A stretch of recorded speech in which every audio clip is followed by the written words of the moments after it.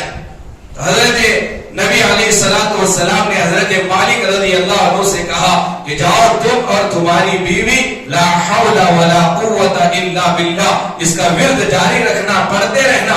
حضرت مالک گئے، خود بھی لا حول ولا قوت الا باللہ پڑھتے رہے. بیوی سے کہا، بیوی بھی پڑھتی رہی. ادھر ان کا نبی کے بتائے ہوئے وظیفے پر عمل کرنا شروع ہو گیا. ادھر حضرت عوف فرماتے ہیں اللہ تبارک و تعالی کی مدد سے جس رسی سے مجھے باندھا گیا تھا وہ رسی کھل گئی، جن زنجیروں نے مجھے جکڑا گیا تھا وہ زنجیریں کھل گئی، میں آزاد ہوا. میں نے دیکھا سارے کافر جو مجھے باندھ کر سو رہے تھے سب سونے میں مست تھے. میں جاگا، ساری رسی کھلی ہوئی، زنجیریں کھلی ہوئی. میں دیکھا سامنے اونٹ کھڑا ہے، میں دوڑتا ہوا گیا، اونٹ پر سوار ہوا، وہاں سے بھاگنا شروع کیا. میرے اونٹ کے رفتار کو بھاگتے ہوئے دیکھ کر جتنے کافروں کے اونٹ تھے وہ سارے اونٹ میرے پیچھے دوڑتے ہوئے آنے لگے.